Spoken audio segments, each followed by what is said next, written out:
ప్రధాని మోదీ ముందంజలో కొనసాగుతున్నటువంటి సిచ్యువేషన్ మనం చూస్తున్నాం.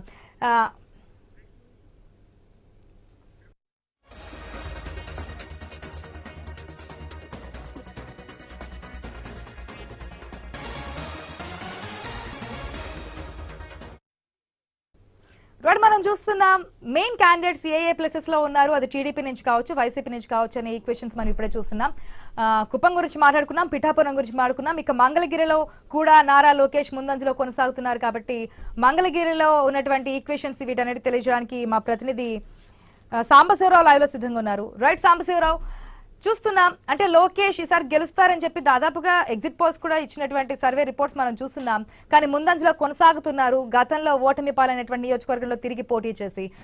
సో ఏ విధంగా ఉన్నాయి ట్రెండ్స్? మొత్తంగా చూసుకోవచ్చు. ఇప్పుడు ఉమ్మడి గుంటూరు జిల్లాలో మాత్రం ఊహించిన విధంగానే ఇక్కడ ఫలితాలు వెలువడుతున్నటువంటి పరిస్థితి అయితే కనపడతా ఉంది. మొత్తంగా 17 నియోజకవర్గాలు, 3 పార్లమెంటు 17 నియోజకవర్గాలకు సంబంధించి కూటమి అభ్యర్థులు లీడింగ్ లోనే ఉన్నారని చెప్పాలి. అదేవిధంగా తెనాల్లో జనసేన అభ్యర్థి నాదెండ్ల మనోహర్ కూడా లీడింగ్ లో ఉన్నారు. ముఖ్యంగా ఊహించిన విధంగానే ఇక్కడ ఫలితాలు వస్తా ఉన్నాయి.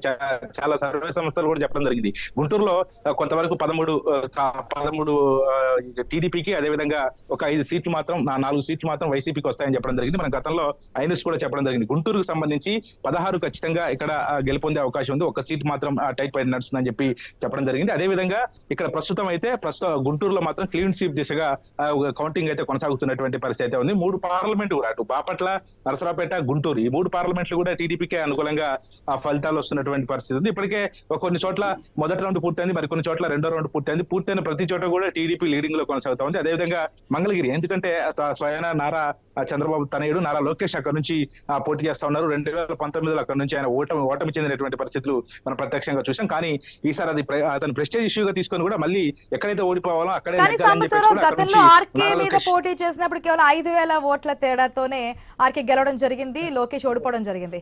ఈసారి ఎంత లీడింగ్ రావచ్చు అని చెప్పి అనుకున్నారు లీడింగ్ సంబంధించి? ప్రస్తుతం ఇప్పుడు చూడొచ్చు, ఇప్పుడు ప్రజెంట్ 4,000 చిల్లర ఓట్ల మెజార్టీతో నారా లోకేష్ ముందంజలో కొనసాగుతున్నటువంటి పరిస్థితి కనబడతా ఉంది. ఎందుకంటే అక్కడ కొంచెం కన్ఫ్యూజన్ అనేది నెలకొంది వైసీపీలో. ఎందుకంటే రామకృష్ణారెడ్డి, ఎప్పుడైతే ఆల రామకృష్ణారెడ్డి తర్వాత మళ్ళీ గంజి చిరంజీవి తర్వాత మురుగుడు లావణ్య, ఈ రకంగా ఒక నెల వ్యవధిలోనే ముగ్గురు వ్యక్తులు మార్చడంతో అక్కడ ఉన్నటువంటి పార్టీ కార్యకర్తల్లోనే కొంత కన్ఫ్యూజన్ నెలకొంది. దానికి తోడుగా అక్కడ కొంత వాళ్ళ మధ్య వర్గపోరు నడుస్తున్నటువంటి నేపథ్యంలో అది పూర్తిగా కూడా ప్లస్ పాయింట్ అయినటువంటి పరిస్థితి. దానికి తోడుగా నారా లోకేష్ కానీ, నారా లోకేష్ కుటుంబం కానీ ఎప్పుడైతే 5 సంవత్సరాలుగా మంగళగిరి ప్రజలకి దగ్గరగా ఉండటం, అక్కడే నివాసం కూడా ఉండవల్లిలోనే ఉండటం, ఎప్పటికప్పుడు కూడా మంగళగిరిలో నారా లోకేష్ పర్యటించడం, ఇవన్నీ కూడా నారా లోకేష్ కి కలిసి వచ్చే అంశాలని చెప్పుకోవచ్చు. ఎందుకంటే ప్రస్తుతం అంటే ఇప్పుడు ఉన్నటువంటి సిచ్యువేషన్ లో మాత్రం ప్రజెంట్ రెండో రౌండ్ పూర్తి అయ్యాక 4,000 అటు పోస్టల్ బ్యాలెట్ కావచ్చు, అదేవిధంగా ఇటు రెండో రౌండ్ పూర్తి అయ్యేసరికి 4,000 చిల్లర ఓట్ల మెజార్టీతో నారా లోకేష్ ముందంజలో ఉన్నటువంటి పరిస్థితి కనపడతా ఉంది. మొత్తంగా మంగళగిరి మాత్రం అంటే వారు వన్ సైడ్ నడుస్తున్నట్టు తెలుస్తా ఉంది. ఎందుకంటే 22 రౌండ్లు అనేది హైయెస్ట్ కాబట్టి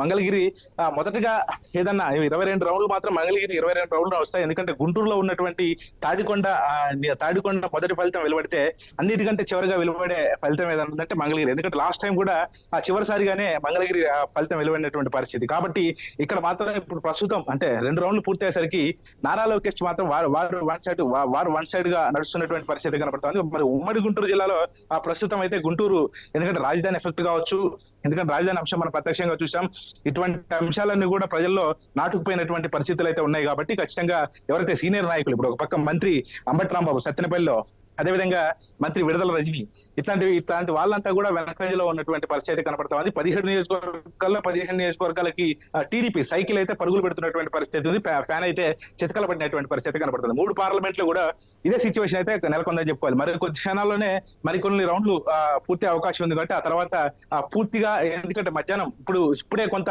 క్లారిటీ వచ్చినప్పటికీ ఇంకో మరో 2-3 రౌండ్లు పూర్తి అయ్యేసరికి పూర్తి క్లారిటీ వచ్చే అవకాశం అయితే కనబడుతుంది. దాదాపు 11-12 గంటలకల్లా మనకి ఒక ట్రెండ్స్ అనేది తెలుస్తాయి, ఏపీ ఓటర్ ఎటువైపు మొగ్గు చూపారనేది క్లారిటీ వస్తుంది. సాంబశివరావు, మరొకసారి మళ్ళీ మిమ్మల్ని కాంటాక్ట్ అవుతాం, ఎందుకంటే రౌండ్స్ పూర్తయ్యే కొద్దీ కూడా ట్రెండ్స్ సంబంధించి మరొకసారి మిమ్మల్ని కాంటాక్ట్ చేస్తాం.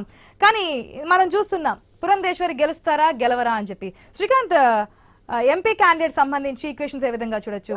మెయిన్ గా బీజేపీ, ప్లీజ్ అండి మీతో పీసీఆర్ వాళ్ళు కాంటాక్ట్ అవుతారు ప్లీజ్. సీత గారు, శ్రీకాంత్ మనం చూస్తున్నాం రాజమండ్రికి సంబంధించి పురంధేశ్వరి టికెట్ ఇచ్చినప్పుడు అక్కడ గెలుస్తారా, అసలు బీజేపీకి అంత హోప్ ఉందా అనే దాని నుంచి బీజేపీ నుంచి మనకి గూడూరు శ్రీనివాస్ మీద మనకి పురంధేశ్వరి లీడ్లో అయితే స్టిల్ కంటిన్యూ అవుతున్నారు. ఏ విధంగా అంటే బీజేపీ ప్రాతినిధ్యం లేదు, లేదంటే బీజేపీకి ఆ స్థాయిలో ప్రజల నుంచి ఆదరణ లేదు అనుకున్న స్థాయి నుంచి మనకి లీడింగ్ కనిపిస్తోంది. అటు ఎమ్మెల్యే స్థానాలు కూడా 4 స్థానాలు కనిపిస్తోంది, ఇటు లోక్సభ స్థానాలకు సంబంధించి కూడా బాగానే లీడింగ్ కనిపిస్తోంది. ఈక్వేషన్స్ ట్రెండ్స్ ఏ విధంగా అనిపిస్తోంది? ఎంపీ ఎలక్షన్ చూసుకుంటే ఇక్కడ బీజేపీ అన్న పాయింట్ కంటే కూడా కూటమి బలం అన్నది ప్రధానంగా మనం తీసుకోవాల్సినటువంటి పాయింట్. ఎగ్జాక్ట్లీ, ఖచ్చితంగా. ఎందుకంటే భారతీయ జనతా పార్టీ, తెలుగుదేశం పార్టీ, జనసేన కలిసి ముందుకెళ్తున్న క్రమంలో ఈ కూటమి కలిసింది, ఇది స్ట్రాంగ్ గా ఉంది అని ప్రజల్లో కూడా తీసుకెళ్లే ప్రయత్నం చేయడం జరిగింది. ఎస్పెషల్లీ ఇది భారతీయ జనతా పార్టీ ఎంపీ అభ్యర్థి అన్నది కాకుండా కూటమి తరపున భారతీయ జనతా పార్టీ నుంచి అభ్యర్థి పోటీ చేస్తున్నారు.